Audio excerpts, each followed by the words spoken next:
Why haven't the Epstein files been released in full? Give it 3 weeks. So 3 weeks? Yeah. So the 218th signature will happen next week, I believe, when there's a special election. That person, when they get sworn into office next week, will sign the discharge petition, where we will be at 218. I am a signature on there. Once we get back in session the first week of October, the discharge petition has to cure for 7 days once you have 218 signatures, and then we expect a vote probably the third week of October. And Trump doesn't get mad at you for doing this for... I haven't been threatened. Right. I mean, you know, and I'm a... Well... Nancy Mace just announced live that the Epstein files could be released in 3 weeks. That's huge. After years of secrecy, a congresswoman is putting a concrete timeline on it. People are going to be paying close attention because this could finally bring some real answers. Okay, welcome to Overtime with the host of CNN's Smerconish and SiriusXM's The Michael Smerconish Program, Michael Smerconish, and she's a Republican congressman from South Carolina, running for governor in 2026, Nancy Mace. Okay, these are from the people. The people want to know, what do you think of Defense Secretary Pete Hegseth Pete Hegseth is summoning hundreds of generals and admirals to Washington. I heard 800 of them from around the world are being summoned to Washington. No one knows why. I don't know why people are so unsettled about this. Truly, if it were a corporate CEO saying, I want to have the leadership come together for a skull session, nobody would care. I read those stories very carefully. Like, what the hell am I missing here? I don't get it. The concern. I love that. That's sensible, because I read it and I think I got scared because they wanted me to be scared. Like, oh my God, what's going on here? Is he going to, it's going to like Braveheart? He's going to get them all in the thing and burn the thing. I want to be able to work with our allies and be strong and have peace in the world. This is a great idea. I've never heard anybody doing this, but yeah, maybe it's nothing. But you got to admit, there's a reason why we're a little suspicious about some of the stuff that goes on with this administration, because they don't know about norms, they don't care about laws. True. Well, but also Reagan, peace through strength. I mean, showing strength around the world by having these generals come together, I think is a good thing. The only legitimate concern that I've heard so far, and Nancy knows more about this than I will, is if the government shuts down, there's some concern that some of these folks will get stranded in the nation's capital. I don't know. Well, potentially. They're actually canceling congressional delegations, I heard, like right now, this weekend, because of a potential government shutdown. On that subject, let me just throw this in there then, about being... not too partisan when you hear about stuff. I was reading a lot about this week, TikTok. Now, TikTok looks like it's getting sold. Mm-hmm. And a lot of people are very upset about this. Like, now it's going to be Oracle who's going to own a lot of it. And it's, more plutocrats owning things in America. But it seems like it was the same people who were saying the Chinese cannot own this company. So what do you want? Do you want Americans to own it or don't? Because who did you think was going to buy it? Mom and pop? Well, here's the fact. I mean, over the last year and a half, Oracle already basically housed all the data here in the U.S. There was no backdoor way for China to get in, but Oracle has had this data. They have firewalled this data. So there's really not much of a difference between now and a year ago.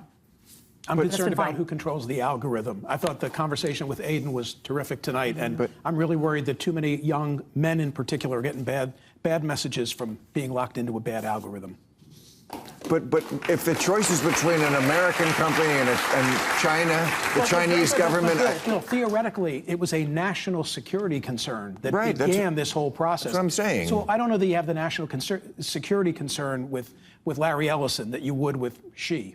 Well, my bigger concern is we have apps in the App Store that China has done, that Iran has done, that Russia has done. So TikTok isn't the only risk. We have a lot of risk in the App Store. We're not addressing the actual national security problem. We just took one target, one company, and vilified it. And we're not actually fixing the overall problem about what data or what adversarial country might have access to our data or use algorithms to harm American citizens. Okay. And by the way, the younger generation will be thanking Trump to be the one for saving TikTok.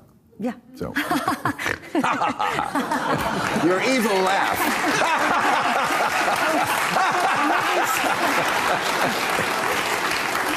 Okay. I thought that was funny. All right. Here's one for your evil laugh, Nancy. Why haven't the Epstein files been released in full? Give it 3 weeks. So 3 weeks? Yeah. So the 218th signature will happen next week, I believe, when there's a special election. That person, when they get sworn into office next week, will sign the discharge petition, where we will be at 218. I am a signature on there. Once we get back in session the first week of October, the discharge petition has to cure for 7 days once you have 218 signatures, and then we expect a vote probably the third week of October. And Trump doesn't get mad at you for doing this for... I haven't been threatened. Right. I mean, you know, and I'm a... Well, let's see. There's still time. There's still time. I know. I mean, good for you. Yeah. But, I mean, do you really think there's something we don't know? I mean, I just feel like it's Al Capone's vault. I just feel like what do you think we're going to find out? That the whole world was really in a pedophile ring? That every rich person was doing this? I think we know what it was. I've said this many times. When a guy has a lot of money and you don't really know where that money came from, he's a pimp. He's a pimp. He's some kind of a pimp. He connects nerdy guys with girls. You know, Bill Gates cannot be, you know, I'm not saying he did anything, but I'm not saying he didn't do anything. I mean, why was he so interested in a guy like Epstein? To Nancy, to Representative Mace's credit, I mean, it takes, what, 4 Republicans to make this happen, and she's one of them, and I think that's great. But, you know, for the detractors of the president, who I think have their fingers crossed that he's going to show up in all of this and there's going to be, it's not who he is. You know, is he someone who appreciates beautiful women? Yes, but I just don't think there's ever a part of what makes him tick. So and even that's the not happening. The Epstein victims have stated that he had no part in it, and I've met with him privately. He had no part in it, and they've exonerated him. So that's not what this is about. But having said that, I don't know why he's handled, for example, the Wall Street Journal. You knew we were going to get a look at that goofy cartoon sooner or later. So why fight it and why sue the Journal? I don't get that. Well, the thing that Okay, so this stretch is interesting because we see 3 totally different issues back to back. Michael Smarkanish takes a pretty calm view about the generals, basically saying this is normal leadership. Bill Maher admits the media kind of played up the fear angle. Then we move into TikTok, where Nancy Mace actually makes a good point. It's not just one app, it's a systemic data security problem. And then we get the Epstein moment, which really electrifies the audience. What's striking is how casually Nancy lays out the timeline, almost like she's talking about a routine bill. That's the kind of detail that makes people believe she's serious. That pisses me off about the whole birthday card story is like, that's a birthday card. Nobody gives a fuck. Like, what about the victims? What about the women who've been fighting for 30 years for justice and they don't have it? And all the media wants to do is talk about,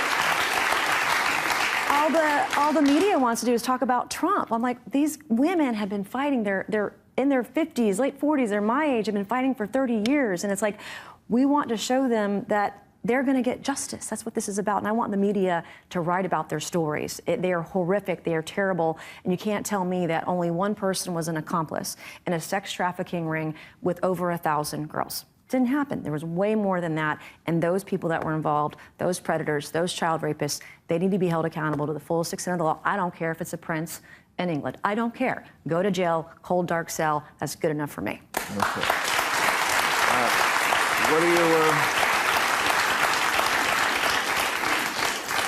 What are your thoughts on Escalator Gate? If you don't know what happened, Trump was at the UN this week, and he got on the escalator, and it suddenly, when he and Melania got on, it didn't work. He was furious and thinks it's a conspiracy and wants the people found yesterday. Now, could it be? Anything is possible? What are your thoughts? That his teleprompter didn't work either. Right, I mean, there was a series of things at the. Nothing surprises me anymore in politics. I've seen it all. When I think I've seen it all, something else. I mean, nothing surprises me anymore. I'm like full-blown conspiracy theorist now. This is the environment that we're in right now.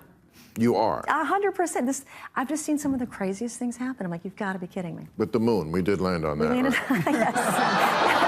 No, I don't know. So, But, I mean, nothing would surprise me anymore. I mean, the prompter also has gone down. Bill Clinton once did like half the State of the Union address off the cuff because the prompter went down. I mean, prompters just went down. Shit happens. Mm-hmm. But you know, I mean, of all the ways to get at him, the escalator. I mean, I don't know why it would. Why is it even? You know, what? So what? And then they got it working. You know, it just okay. Well, they'll investigate it, and we'll find out. Here's an off-the-beat question for Nancy. Are you in favor of bringing back public execution? Yes, especially for child rapists. Oh, somebody obviously knows about your feelings on this. Public execution. Yeah, I just... Scimitar? Did you watch the video? Did you watch the video of the young woman in Charlotte on the train? Yes. I see those things, and I come from a state where we're not prosecuting murderers, we're not prosecuting pedophiles, they're getting 1 day in jail, and until we, Dylan Roof, who killed 9 black church members and Mother Emanuel, is sitting on death row. How long is he going to be sitting on death row? 20 years, 30 years, 50 years? Get it over with. You know, Tyler Robinson, I think he deserves the death penalty. We have it, but a lot of states we're not using it. Obviously, due process, and you got to do all that. But the violence and the crime, people just getting away with it, cashless bail, whatever. I want to see law and order, and I think that would be helpful. Well, apropos to that, I'll bring up one last subject. Somebody didn't write this, but I want to say it because it's interesting. Some new polling came out, and this is really, I'm speaking to the Democrats especially here, because Trump's numbers are down. They're down with Latinos, they're down with blacks, they're down 15 points with whites. And when whites say, you're not hip anymore, ooh. And yet, in the other poll, on issues, Trump still winning. So this is your big opportunity, Democrats. He's down in the numbers, and you still can't score. When they ask who has a better plan, Republicans crushing it on crime, immigration, wars, the economy, even corruption.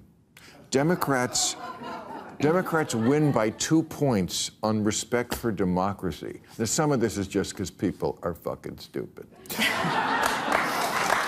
points on respect for democracy. Democrats win on health care, environment, women's rights, respect for democracy. But on those issues, I bet you that are the big ones that they vote on more: crime, immigration, wars, economy, corruption. So that's the takeaway there. The only thing the Democratic Party stands for today is opposition to Donald Trump. Yeah. And I just read Kamala Harris's new book, 107 No, Days. you didn't. I did? No, you didn't. I'd like I'll say a lot of lies on this show, but I won't take that. I will not accept I thought that. you might ask me about it. That's why I had to read it. But the point is, it's like, as you probably know, it's like a diary of what happened. But I was looking for, okay, and what's the plan for the future? There wasn't any, and she's just indicative of the party at large. And by the way, that's one of the reasons she lost. Well, she's rewriting history in the book, too. She's now against men and women's sports. Like, come on. Like, they tried to dismantle Title IX against women when she was vice president. Right. I mean, that's just one of many examples. She could have had 701 days and would have still lost that race. But you're right. The data says it's cost of living, it's inflation, it's immigration, illegal immigration, all those things. Everything else is at the bottom. And by the way, law and order crime. 107 days, way too many for anybody, but including her. Right. But the more they got to know her, the less they liked her. I've said this many times on this show. Other countries don't do this. They don't have years to run. They call an election, and they have an election in a month. Yeah, and nor the influence of money. We should do that. Right? Yeah, that's going to be hard to get rid of. They've tried. Yep. But, no, it's like you don't need 100 days. You need 107 days. You tell people your plan. This is what I am for. This is my thing. You're selling something. You're selling a vacuum cleaner. If I'm selling a vacuum cleaner, I'll tell you why I think it's best. Am I going to tell you every goddamn day for 2 years? Did I tell you about the attachment that gets under the... Yeah, you did. You told me 1,000 times. This last segment is where the conversation gets heavy and then broadens out. Nancy Mace shifts the spotlight to victims of Epstein, which was probably her strongest moment, pushing the focus away from media circus and back to accountability. Then we get a lighter detour with escalators and conspiracy theories, which just shows how quickly politics can feel surreal. But the intensity comes back when Nancy argues for public executions, clearly appealing to a law and order base. The polling discussion really hits a nerve. Bill Maher is basically saying Democrats are failing to capitalize even when Trump's numbers dip, and Michael Smerconish reinforces that point. What stands out is the contrast. Republicans are painting themselves as solutions-driven on bread-and-butter issues, while Democrats are coming off as reactive. It's a reminder of how much messaging really matters in politics. Let me know what you thought in the comments, and subscribe for more breakdowns.